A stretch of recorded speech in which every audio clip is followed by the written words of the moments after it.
ఆంధ్ర తెలంగాణలో తక్కువ ఫీజులతో high quality results ఇస్తున్న ఏకైక సంస్థ తిరుమల్ ఐఏఎస్ ఇన్స్టిట్యూట్.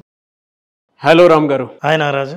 ఎవరైనా సరే అండి, ఇద్దరు వ్యక్తుల మధ్య అటు అంటే జనరల్గా మాట్లాడుకుంటే వైఫ్ అండ్ హస్బెండ్ మధ్య కానివ్వండి, బ్రదర్స్ అండ్ సిస్టర్స్ మధ్య కానివ్వండి, లేదు అని అంటే పేరెంట్స్కి కిడ్స్కి మధ్య, సన్కి ఫాదర్కి మధ్య, మదర్కి డాటర్కి అండ్ మదర్కి సన్కి మధ్య, బాస్కి ఎంప్లాయీకి మధ్య, ఇద్దరు ఎంప్లాయీస్కి మధ్య, ఇద్దరు ఫ్రెండ్షిప్ మధ్య అభిప్రాయ భేదం పెరుగుతుంది అని అంటే కోపానికి దారి తీయకుండా ఉండాలి అని అంటే ఎలా అండి? అంటే అది ఆ వాగ్వాదం పెరిగే అవకాశం ఉంది, కోపానికి దారి తీసే అవకాశం ఉంది అనుకున్నప్పుడు దాన్ని ఎలా బ్రేక్ చేయాలి? ఎందుకంటే చాలా రిలేషన్స్ కానివ్వండి, చాలా కొన్ని వాల్యుబుల్స్ ఇవి ఉంటాయి లైఫ్లో ప్రతి ఒక్కరికి.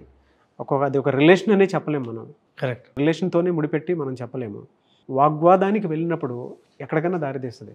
దాన్ని ఎలా బ్రేక్ చేయాలంటారు అసలు? నాగరాజు, కోపం రావడానికి కానీ, మనిషి ఎమోషనల్గా బర్స్ట్ అవ్వడానికి కానీ, లేదా ఎమోషన్స్ని సరిగా హ్యాండిల్ చేయలేకపోవడానికి కానీ ఉన్న ఎన్నో కారణాల్లో ఇద్దరి మధ్య అభిప్రాయ భేదం అనేది ఒక కారణం. ఎందుకంటే ఈ అభిప్రాయ భేదం ఏం చేస్తుంది? డిసప్పాయింట్ చేస్తుంది. నా అభిప్రాయంతో ఇంకోరు ఏకీభవించకపోతే నేను డిసప్పాయింట్ అవుతాను. నా డిసప్పాయింట్మెంట్ను నేను ఎన్నో రకాలుగా ఎక్స్ప్రెస్ చేస్తాను. అందులో కోపం ఒకటి కావచ్చు, అంతే. నేను అలగొచ్చు, నేను నీకు సహకరించకపోవచ్చు, లేదా కంప్లైంట్ చేయొచ్చు, బ్లేమ్ చేయొచ్చు, ఎన్నో రకాలుగా ఎక్స్ప్రెస్ చేస్తారు. అయితే ఇద్దరి మధ్య అభిప్రాయ భేదాలు రాకుండా ఉండాలంటే లైఫ్లో కొన్ని స్కిల్స్ నేర్చుకోవాల్సిన అవసరం చాలా ఉంది. ఈ లైఫ్ స్కిల్స్ ఏం చేస్తాయంటే, ఉదాహరణకి ఈ అభిప్రాయ భేదాలు అనేది 30 సంవత్సరాల నుంచి 45-50 సంవత్సరాల మధ్య, అప్పటికి వాళ్ళు సొసైటీలో చాలామందితో అనుబంధం కలిగి ఉంటారు కాబట్టి, ఎంప్లాయీ అయితే బాస్తో లేదా కొలీగ్స్తో, లేదా బాస్ అయితే కింద టీం మెంబర్స్తో, వైఫ్ అండ్ హస్బెండ్, లేదా బంధువుల మధ్య, పక్కింటి వాళ్ళు, ఇంట్లో సిబ్లింగ్స్, అన్నదమ్ములు, అక్కచెల్లెలు, ఎవరైనా సరే అభిప్రాయ భేదాలు లేకుండా ఏ సంబంధాలు ఉండవు. ఈ అభిప్రాయ భేదాలు అనేవి ఉండడంలో తప్పు కాదు. ప్రతి మనిషికి అభిప్రాయ భేదాలు ఉంటేనే మనం కొత్తగా ఆలోచిస్తాం. అంతే కదా. మీ అభిప్రాయం నా అభిప్రాయం ఏకీభవించకపోతే నేను కొత్త విషయం నేర్చుకోవాలంటే నాగరాజు అభిప్రాయం వినాలి. అసలు అభిప్రాయ భేదాలే లేవంటే అది మళ్ళీ ప్రమాదం. అవును. ఎందుకంటే సైలెంట్గా ఉన్నారు, ఆ అభిప్రాయ భేదాన్ని కానీ ఆ కన్ఫ్లిక్ట్ కానీ చెప్పకుండా ఉన్నారు అని అర్థం. ఆ ట్రీట్మెంట్ చాలా దారుణంగా ఉంటుంది, చాలా ప్రమాదం. చాలా ఇళ్ళలో చూస్తాం మనం సైలెంట్ ట్రీట్మెంట్. సైలెంట్ అయితే వాళ్ళని నమ్మండి, నిజం చెప్తాను. అంటే అలిగే వాళ్ళకి చెప్తున్నాను సార్. ఎక్స్ప్రెస్ చేస్తే గోల్ ఉండదు సార్, చేయకుండా సైలెంట్ ట్రీట్మెంట్ వస్తారు చూసారా సార్. అలా చెప్తున్నాను కాదు కానీ కొంచెం భాష దాటి చెప్తాను. సైకో కంటే డేంజర్ ఉంటారు సార్. నిజం. ఎదుటోడిని కొట్టాల్సిన అవసరం లేదు, తిట్టాల్సిన అవసరం లేదు, సైలెంట్ ట్రీట్మెంట్ ఇస్తే చాలు. ఇదో పద్ధతి. ఉదాహరణకి వైఫ్ కోపం వచ్చి అలిగింది అనుకుందాం. అలిగితే ఇప్పుడు వైఫ్కో భర్తకో ఈ అలక నుంచి బయటపడి మళ్ళీ వాళ్ళు సంబంధం కొనసాగించాలి, హాయిగా ఉండాలి, ఇద్దరు మంచి కమ్యూనికేషన్ కొనసాగాలి. ఇది తెలియకపోతే ఏం చేస్తుందంటే ఆవిడ అలుగుతుంది, ఈయన చూస్తాడు, హస్బెండ్ ఓపిక నశిస్తుంది, కోపంగా లేని వ్యక్తి కూడా కోపంగా మాట్లాడతాడు. అంతవరకు అలక మానేద్దామని అనుకున్న క్షణంలో కోపం చూపించిన భర్త మీద ఇప్పుడు ఏమో కోపం మొదలవుతుంది. ఎమోషన్స్ని హ్యాండిల్ చేయడం తెలియనప్పుడు ఉన్న పరిస్థితి ఇది. బాసు కింద ఎంప్లాయీ పనిచేస్తుంటాడు, ఒక సాఫ్ట్వేర్ ఇంజనీర్ అనుకుందాం. వాళ్లకు ఉంటే సమయం ఉంటుంది, లేదా క్లయింట్ సమయం కోసం అర్ధరాత్రి దాకా మేలుకోవాల్సి వస్తుంది, శనివారం ఆదివారం కూడా పనిచేయాల్సి వస్తుంది. మీకు సెలవు అయినా వాళ్ళు వర్క్ చేస్తుంటే మీ క్లయింట్ అమెరికాలో ఉంటే వాళ్ళ కోసం పనిచేయాల్సి వస్తుంది. ఇట్లాంటప్పుడు అభిప్రాయ భేదాలు ఎక్కడ ఉంటాయంటే, మీరు ఇప్పుడు దాకా సెలవు తీసుకొని ఉండరు, కరెక్ట్గా మీరు సెలవు తీసుకోవాలని అనుకున్నప్పుడు బాస్ మీరు ఉండాలని అంటాడు, క్లయింట్ అవసరం అంటాడు. సో ఇక్కడ అభిప్రాయ భేదాలు ఉంటాయి. సో ప్రతి అభిప్రాయ భేదము ఒక ఎమోషన్ తీవ్ర స్థాయికి తీసుకెళ్ళడానికి ఆస్కారం ఇస్తుంది. అయితే వీటన్నిటికీ ఒక ఎలిమెంట్ ఉంది నాగరాజ్. ఏంటి సార్ అదే? మోస్ట్ ఇంపార్టెంట్ ఎలిమెంట్, దీనికి సెంట్రల్ ఎలిమెంట్. ఈ ఎలిమెంట్ని అర్థం చేసుకుంటే మనం చెప్పే కోర్సుల్లో విషయం మొత్తం అర్థం అవుతుంది. ఏ సమస్య అయినా, ఏ అభిప్రాయ భేదాలైనా సాల్వ్ చేసుకునే అవకాశం ఉంది. ఆ ఎలిమెంట్ ఏంటంటే అర్థం చేసుకోవడం. Basic understanding. అయితే అర్థం చేసుకోవడం అంటే చాలామందికి అర్థం తెలియదు. అర్థం చేసుకోవడం అంటే అందరూ మామూలుగా మాట్లాడే వాట అనుకుంటారు. రియాలిటీని గమనించడం. కరెక్ట్. ఎదుటి వాళ్ళ వైపు నుంచి మనకిష్టం లేకపోయినా పెయిన్ఫుల్ అయినా సరే వాళ్ళు ఏం ఆలోచిస్తున్నారో ఆలోచించగలగడం అర్థం చేసుకోవడం అంటే. అయితే ఇంకా అయిపోలేదు. ఆలోచించిన తర్వాత యాక్సెప్ట్ చేయడం ఉందే టాస్క్ సార్ అది. దట్ ఈజ్ పెద్ద, that's biggest problem and big task project. టాస్కే. రియాలిటీ ఎంత అండర్స్టాండ్ చేసుకున్నా కూడా ఆ రియాలిటీని యాక్సెప్ట్ చేయడానికి టైం తీసుకుంటుంది. టాస్క్ సార్ అదే పెద్ద టాస్క్, నో డౌట్. టాస్క్ అన్నావు కాబట్టి టాస్క్ని హ్యాండిల్ చేయడంలోనే స్కిల్ ఉంది. That is what is life skill we need to learn. Yes. ఈ లైఫ్ స్కిల్ని ఎలా అంటే 4 రకాలుగా మనం చూడొచ్చు. అంటే ఎవరికైనా ఈ ప్రాబ్లం, అభిప్రాయ భేదాలు ఏ సంబంధాల్లో అయినా ఉండి మీ ఎమోషన్స్ని మీరు కంట్రోల్ చేసుకోలేకుండా ఉన్నారంటే ఈ యాంగిల్లో ఆలోచించండి. యాక్చువల్గా మనిషి ఆలోచన విధానం 2 రకాలుగా ఉంటుంది. నెంబర్ 1, నన్ను నువ్వు అర్థం చేసుకోవాలి, నేను నిన్ను అర్థం చేసుకోను. నన్ను అర్థం చేసుకోవాలి, నిన్ను అర్థం చేసుకోను, అప్పుడే ప్రాబ్లం సాల్వ్ అవుతుందనేది జనరల్గా ఆలోచిస్తారు. అయితే ఎలా ఆలోచించవచ్చు, సొల్యూషన్ ఎలా మనం తీసుకురావచ్చు అనడానికి కొన్ని రకాల ఆలోచనలు మనం డిస్కస్ చేద్దాం.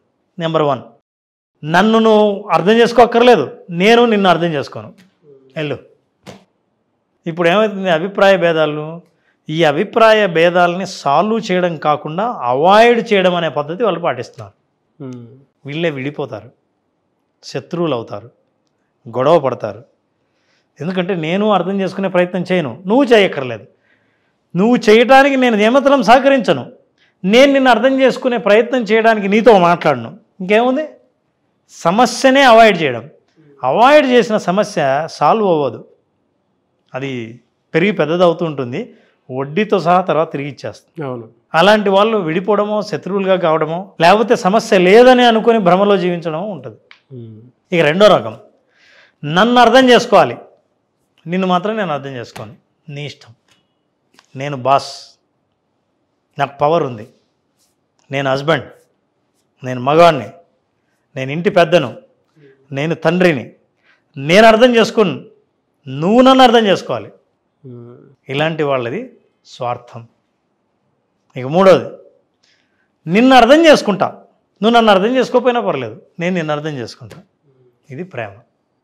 నేను మళ్ళీ తిరిగి నన్ను కూడా అర్థం చేసుకొని అనట్లా, నిన్ను అర్థం అంటే అకామిడేట్ చేస్తున్నా. అవతల వాళ్ళు బలహీనులు, నన్ను అర్థం చేసుకునే శక్తి లేదు, పర్వాలేదు, అయినా సరే నేను అనుకూలంగా ప్రవర్తిస్తా అని అనుకున్నప్పుడు అది ప్రేమ. నన్ను అర్థం చేసుకో, నేను నిన్ను అర్థం చేసుకుంటా, మన ఇద్దరం ఒకరినొకరు అర్థం చేసుకుందాం. నా టేస్ట్లు నీకు ఇష్టం లేదు, అయినా నా టేస్ట్లను నువ్వు సమర్థించకపోయినా పర్వాలేదు, వ్యతిరేకించకు. నీ టేస్ట్లు నాకు కొన్ని నచ్చవు, నువ్వు చేసే పనులు నాకు కోపం వస్తుంది, కానీ కోపం తెచ్చుకోకుండా నేను శాంతంగా ఉండడానికి ప్రయత్నిస్తా. సో ఇద్దరం కలిసి ఒకరినొకరు అర్థం చేసుకుందాం అన్నది కలిసి జీవించే తత్వం. ఇక 5వది ఉంది, ఇది మోస్ట్ ఇంపార్టెంట్, చాలామంది 80% పాటించేది ఈ 5వది. నిన్ను సగం అర్థం చేసుకుంటా, నన్ను నువ్వు సగం అర్థం చేసుకుంటావు నాకు తెలుసు, ఇద్దరం కలిసి సర్దుకుపోదాం. హాయిగా ఉంది సార్, హాయిగా ఉంటుంది. సగం అర్థం చేసుకుందాం అంటే ఏంటంటే గొడవలు జరుగుతుంటాయి, కన్ఫ్లిక్ట్స్ ఉంటాయి, కోపాలు వస్తుంటాయి, అలకలు ఉంటాయి, అన్నీ ఉంటాయి. మళ్ళీ ఏదో ఒక 2-3 రోజులు మళ్ళీ సర్దుకొని వెళ్తారు. కానీ ఇట్లా సర్దుకుపోయిన ప్రతిసారి పాతది ఎప్పుడో ఒకసారి తోలుతూ ఉంటారు. అవి తోడకుంటే అదే ఆయుధాలు. ఎవరికైనా సరే పాత తప్పుల్ని తోడతారు. అవును. సో ఇట్లా సర్దుకుపోవడం అనేది సాధారణంగా మనం చూస్తుంటాం. ఏ క్లాస్ ఫ్యామిలీ అయినా సరే, ఏ సంబంధం అయినా సరే, ఇద్దరిని ఒకరినొకరు సగం అర్థం చేసుకోవడం, పూర్తి అర్థం చేసుకోవడం అంటే చాలా కష్టం, టాస్క్. సో నన్ను నువ్వు పూర్తిగా అర్థం చేసుకోలేవు, నేను నీకు అర్థం కాను, నీ జీవితంలో నువ్వు నన్ను అర్థం చేసుకోలేవు, ఇట్లాంటి స్టేట్మెంట్లు ఇస్తుంటారు. ఎందుకంటే అక్కర్లేదు, సగం అర్థం చేసుకున్నావు చాలని. అప్పుడు సర్దుకుపోతారు. సర్దుకుపోయేది 5వ మనస్తత్వం. ఈ 5 మనస్తత్వాలు మనం అనుకున్నది ఏంటంటే, 1 అవాయిడ్ చేయడం, 2వది స్వార్థం, 3వది ప్రేమ, 4వది కలిసి జీవిద్దాం, 5వది సర్దుకుపోదాం. అంటే ఎమోషన్స్ని మీరు కనుక హ్యాండిల్ చేయడం తెలిస్తే లైఫ్లో ఏ ఏజ్ గ్రూప్ అయినా సరే, ఈ 5 వాటిల్లో ఏదైనా కరెక్ట్ కావచ్చు. కొన్ని సందర్భాల్లో అవాయిడ్ చేయడమే కరెక్ట్ కావచ్చు, అన్నీ కాదు, లైఫ్ అంతా కాదు. ఒక సమస్యను అవాయిడ్ చేయడమే బెటర్. ఇది నాకు ఇష్టం లేదు, నీకు ఇష్టం లేదు, బెటర్ మన ఇద్దరం దాన్ని మాట్లాడకుండా ఉంటే సరిపోతుంది, సమస్య పరిష్కరించకుంటే అదే అవాయిడ్ చేయడమే మంచిది. ఈ 5 మంచి పద్ధతులే. ఈ 5 చెడ్డ పద్ధతులే ఉపయోగించవలసిన చోట ఉపయోగించకుండా ఇతర చోట్ల ఉపయోగిస్తే, కలిసి జీవిద్దాం అనే చోట అవాయిడ్ చేయడం మొదలు పెడితే ఇద్దరి సంబంధం కంటిన్యూ అవ్వదు. సో ఈ లైఫ్ స్కిల్స్ అన్నిటినీ మనం ఈ యాంగర్ మేనేజ్మెంట్ అనే దాంట్లో ఇంత దాకా ఏ సంబంధం వెళ్లకుండా, ఇంత దాకా ఏ కన్ఫ్లిక్టు, ఏ పొరపొచ్చాలు, ఏ మిస్అండర్స్టాండింగ్స్ అంత దాకా దారి తీయకుండా ఉండాలంటే హ్యూమన్ ఎమోషన్స్ని ఎలా అర్థం చేసుకోవాలి, ఇద్దరి మధ్య జరిగే అభిప్రాయ భేదాలని ఎలా సాల్వ్ చేసుకోవాలి అన్న ఎన్నో మోడల్స్లో ఇది ఒక మోడల్ బాగుంది సార్. ఇక ప్రయోగించడమే ఆలస్యం. అంతే. సో March 15 ప్రయోగిస్తారు. Yes. Thank you sir, and I wish you all the best Ram sir. Thank you very much.